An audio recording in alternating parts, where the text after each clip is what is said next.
She's just finished that pool. Why don't we get on and talk to her? Okay.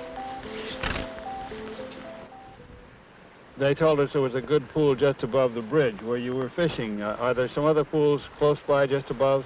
Yes, there's several. There's 3 or 4 up there, but there's lots of fish in that pool I just left. What kind of flies should we be using? Well, let me show you some of the flies we use in the river.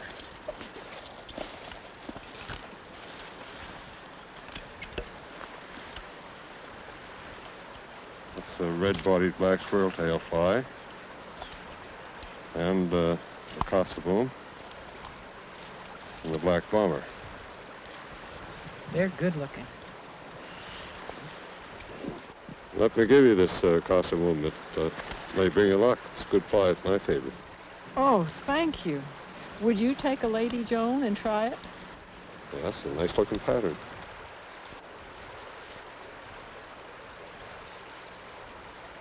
What about dry flies? My own feeling has been that dry flies don't work too well on these dark rivers. That's true. We don't use dry flies in this river very much. We do occasionally, but in the month of August, maybe. Mm-hmm. How long is your season? Oh, we have a long season here in Nova Scotia. We can start St. Mary's in May and fish some of the rivers in the province all summer and end up in the Marguerite in late fall. You're lucky to live here. We're very fortunate in Nova Scotia, I think. And well, we're going to try that pool and see if we can catch fish with well, best of luck to you. One of the flies we have. Best of luck to you. Thank you.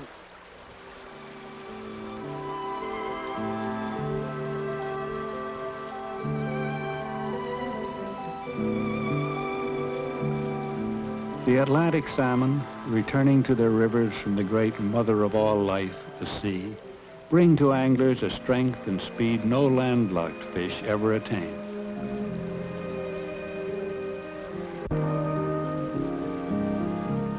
The anglers, wading the rivers and feeling its flow, become a part of the rivers too, as they cast their flies of 1,000 colorful designs to the spots where they think the salmon will lie. Each fly is a dream designed to tempt a reluctant fish. Each cast a hope that a salmon will respond. Wow! And when he does, the angler must be ready for the salmon's swift and sudden rushes, and the wild leap when they come, lest his fine leader be broken or his small hook torn from its tenuous hold.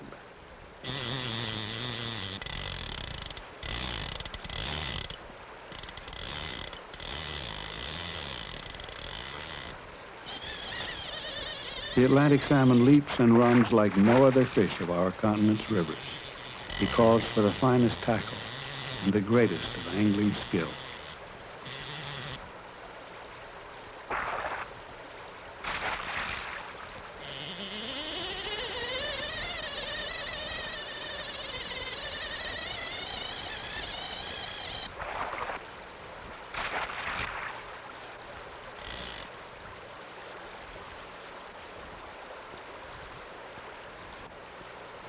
The angler must anticipate the runs and leaps, the twists and turns, and, with skillful pressures, let the wild fish spend his strength. When he tires and the time comes to secure him for release, some anglers use a hand grip on the tail, while others feel that with a small salmon like this one, the tail is just not stiff enough to hold.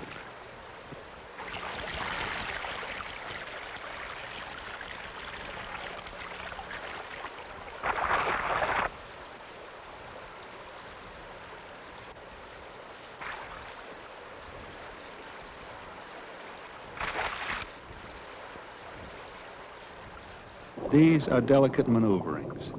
The fish must be under complete control and brought smoothly within reach of the fisherman's hand.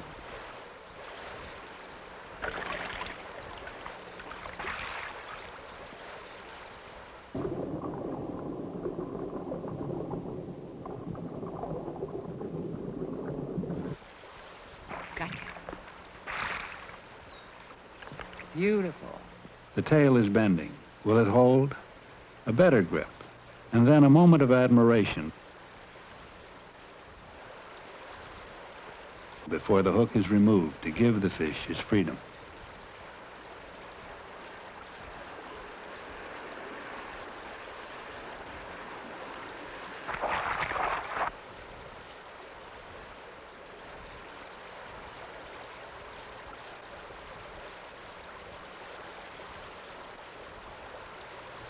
What does your wife do when she catches the first salmon of the trip? She shows she's happy and proud and ready to tell you what fly she used and just how she made it swim.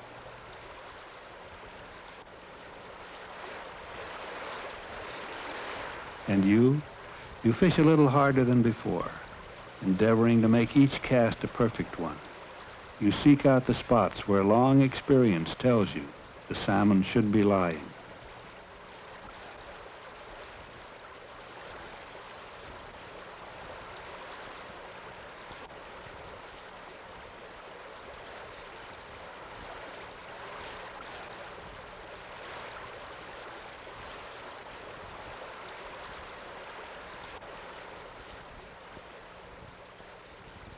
Then you start changing flies and tie on a black-winged number 6 with a body of apple green and silver and a touch of white at the throat, called a Cullman's Choice. Each fly has a special charm to which one hopes the salmon will respond.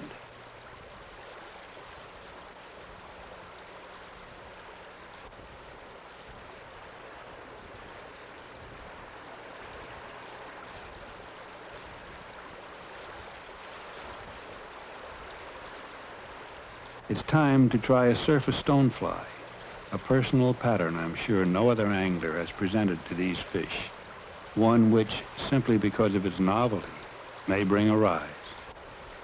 Next, a blue charm, an old favorite which for generations has brought salmon to the steel. Back to the beginning again, a Lady Joan, the fly on which Joan caught her fish, a fantasy of white-tipped black, burnt orange, bright yellow, and gold. A fly that a salmon in one pool has refused, another may be eager to take.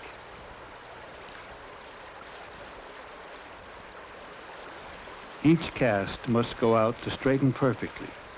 Each fly must swim back in a smooth and easy curve. Suddenly, the waiting is over, and your salmon is there at the end of your line.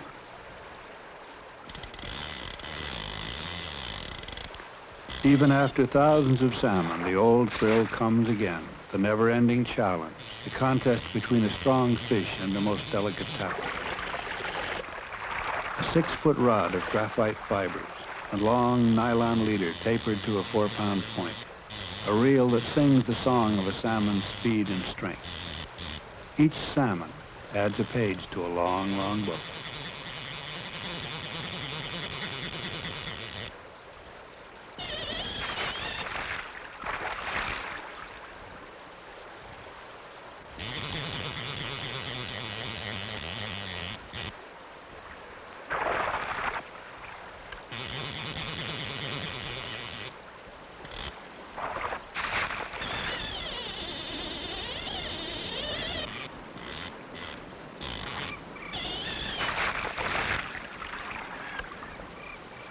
Angling movements that are patterned by practice, reflexes that follow this fish's special moves, yet never is the outcome sure, the winning certain, till that final moment of capture.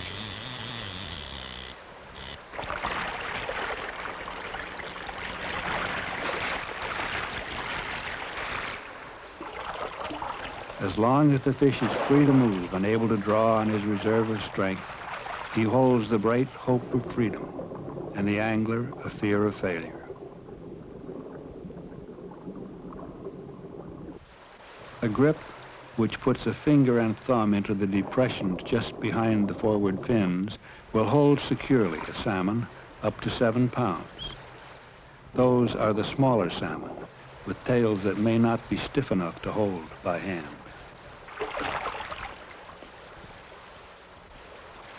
Another salmon for the memory book.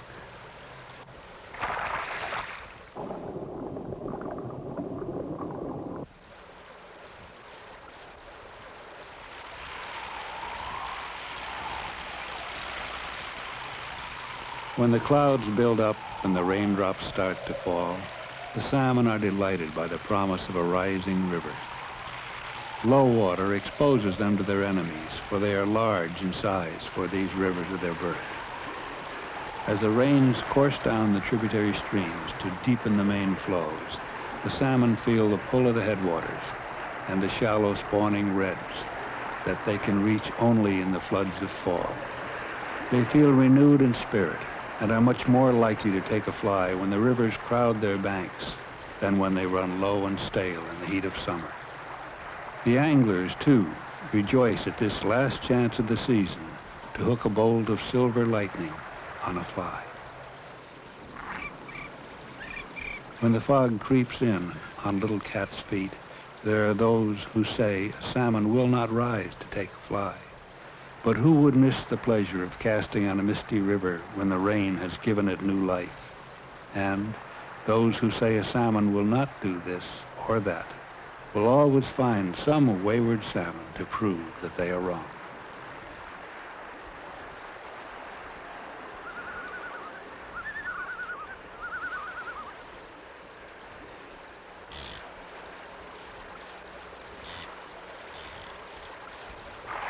Fish on. Oh.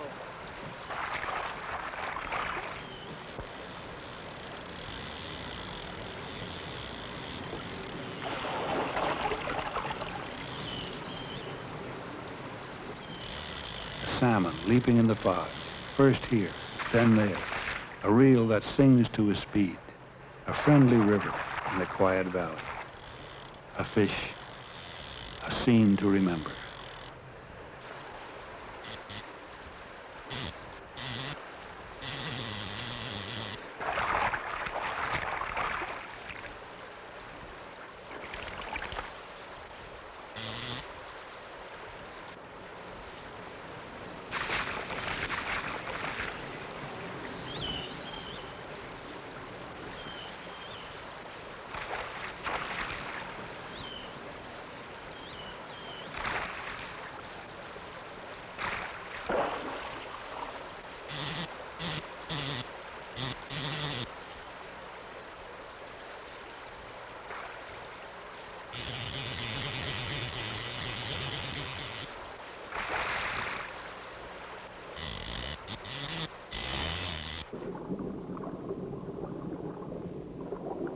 This Nova Scotia salmon, like the others, will give more than an angling memory.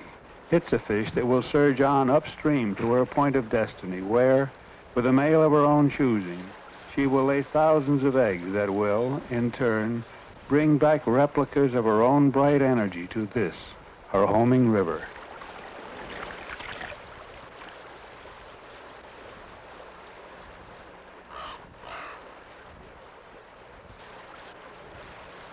While I was working my way on downstream, fishing all the likely water, Joan found a knowing local angler and came out of the meeting with a pair of beautiful salmon flies, time-tested on the river and guaranteed to be effective under the conditions of that day and that day's river level. She learned, too, of a pool not far away where a school of salmon would be lying, just waiting for flies like those to come along.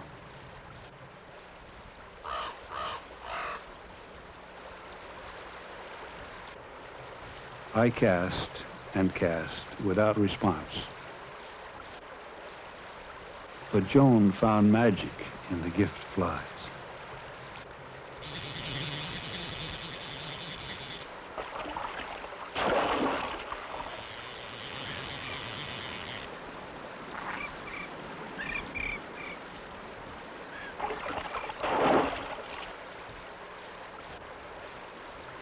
Her fish explored the far reaches of the pool, seeking a way to escape the force that was threatening his freedom.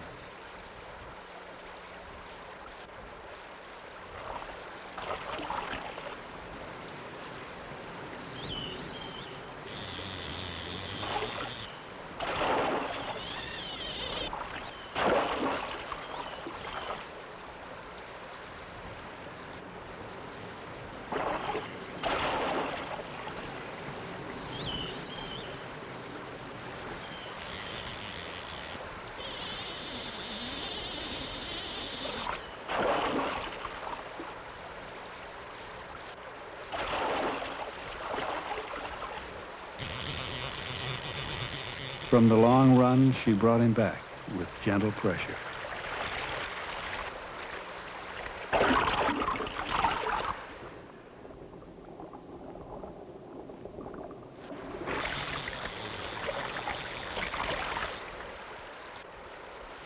A long rod can be awkward when it comes to bringing a fish close in to be taken by hand.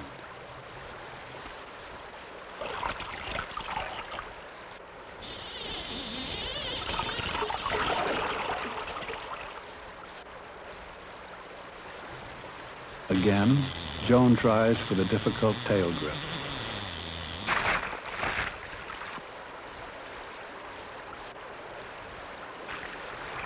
But the tail compresses and the fish slides out. When a salmon dives between your legs, there's only one thing to do.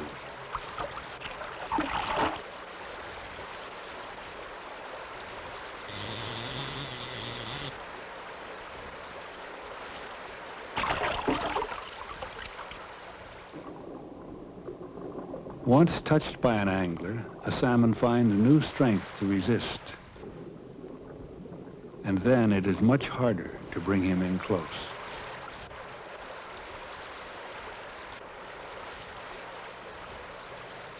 This time, he's truly spent, and Joan uses the simplest releasing method of all, never really lifting the salmon from the water. She frees the hook and watches him swim away. That was fun. Then, she tells me, she'll give me one of those special flies her new friend gave her.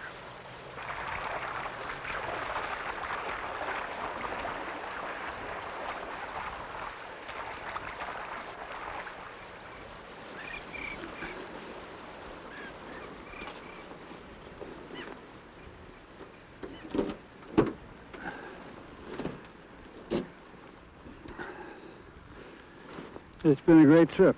I'm sorry it's over. So am I. I don't remember raising as many fish in one day as I did yesterday. We never did get any of those big fish, those 20-pounders. That's a good reason to come back. Right. Maybe we can get a 25-pounder like Reg got the other day.